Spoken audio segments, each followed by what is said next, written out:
You have never once worried about water in winter. The cold comes, the world freezes, and the tap in your kitchen runs exactly as it always did. If anything, snow is the version of water you care about least, the stuff you scrape off a windshield, shovel off a path, complain about and forget. It falls, it melts, it drains away, and at no point does it ever occur to you that the white, covering the ground is one of the most useful things the winter could possibly hand you. To you, snow is a nuisance made of frozen water. Nothing more. Now imagine standing in front of it with none of that built-in boredom. You are a human being far back in time, in a place that has just turned white for the first time you can remember, and your body needs water the way it always does, except every river you knew is locking solid and every pool is vanishing under a blank cold sheet. The land that fed you its water freely all your life has gone silent. And yet, there is more water around you now than in any season of the year. It is just wearing a disguise. The whole problem of winter survival begins with a strange riddle. You are surrounded by water you cannot drink, in a form you do not yet understand. And the first thing our ancestors had to figure out is something you have never had to think about, for a single second, that the white stuff was water, that this cold, dry, crunching powder was the exact same thing as the river they drank from in summer, just changed. That realization sounds obvious to you only because you were told it as a child. To a mind seeing snow with no explanation, the connection between a flowing river and a silent, white field was not obvious at all, and making that connection was a genuine act of discovery. Once they made it, an entire frozen landscape transformed from a wasteland into the largest store of drinking water they had ever stood on. But snow does not give that water up easily. And here is where it nearly kills the people who get it wrong. The instinct, when you are cold and thirsty and standing on endless water, is to simply eat the snow. It is right there, and it is a mistake that can cost a life. Eating snow forces your already cold body to spend precious heat melting it inside you, dropping your core temperature exactly when you can least afford it. The cold can take more from you than the water gives back. The people who survived learned the hard way, and then by hard-won habit, to melt the snow first, by fire or by warmth, and drink it as water. A simple thing, a lethal thing to not know, and every group living in the snow had to learn it. So snow solved thirst once you knew its secret. But the deepest gift it gave was something no other season could offer, and it had nothing to do with water at all. Snow turned the entire landscape into a page that recorded everything that moved across it. Think about what fresh snow actually does. Before it falls, the ground keeps its secrets. An animal crosses soft earth or hard rock and leaves almost nothing a human eye can follow. But let snow lie across that same ground, and suddenly every creature that passes signs its name into it. A clean, crisp set of prints, pressed sharp into the white, telling you what walked there, how big it was, which way it went, and how long ago. For a hunter, this was a revolution. The hardest part of hunting was never the kill.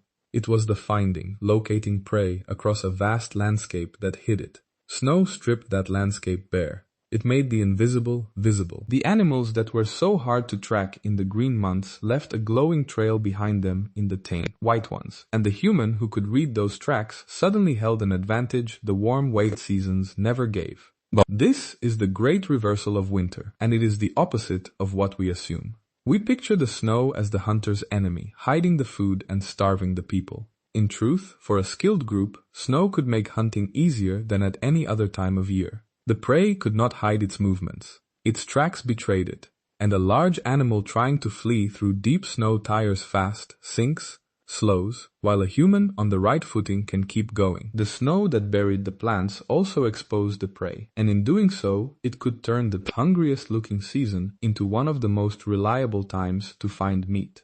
And then snow did one more thing that reshaped how far humans could even go. A frozen world is, in places, a smoother world. Rivers and marshes and broken ground that blocked travel in summer froze into flat, walkable highways in winter. Lakes that took days to go around could be crossed straight over the top. For groups that learned to move on the ice and the packed snow, the cold season did not trap them. It opened routes the warm season had kept shut, let them reach hunting grounds and other groups and distant places that were simply unreachable when the caged ground was soft and the water ran free. Now, the myth worth killing. We imagine snow as nothing but a hardship our ancestors endured, a white prison that locked them down and starved them until spring. But to the people who learned its language, snow was a toolkit, drinking water everywhere once you knew to melt it. A tracking system that gave up the location of every animal that moved. A network of frozen roads that opened the world.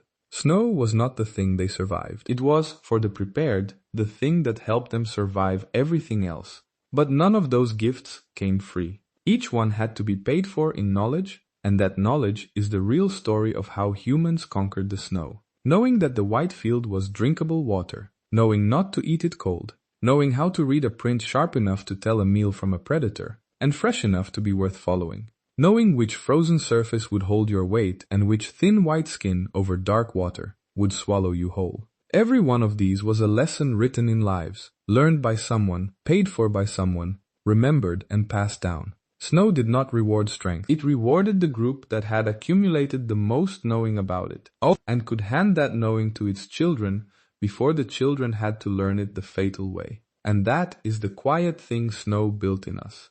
Not just thick clothes or stored food, but a deep, transferable, life-saving body of knowledge about how a hostile world actually works. Knowledge too large for one person to gather in one town, that only survives if a group remembers it together and teaches it forward. And the snow demanded that humans become not just clever, but a library. A people who carried, in their shared memory, the hard-won answers to 1,000 small lethal questions, so that no child had to rediscover from scratch that you melt the snow before you drink it. So picture the real relationship our ancestors had with the snow. Not a defeated huddle waiting out a white death. People walking out onto a frozen world and reading it like a book they had been taught, seeing.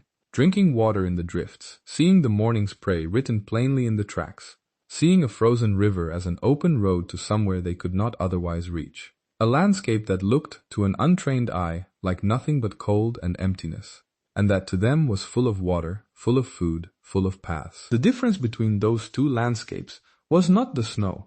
It was everything they knew about it.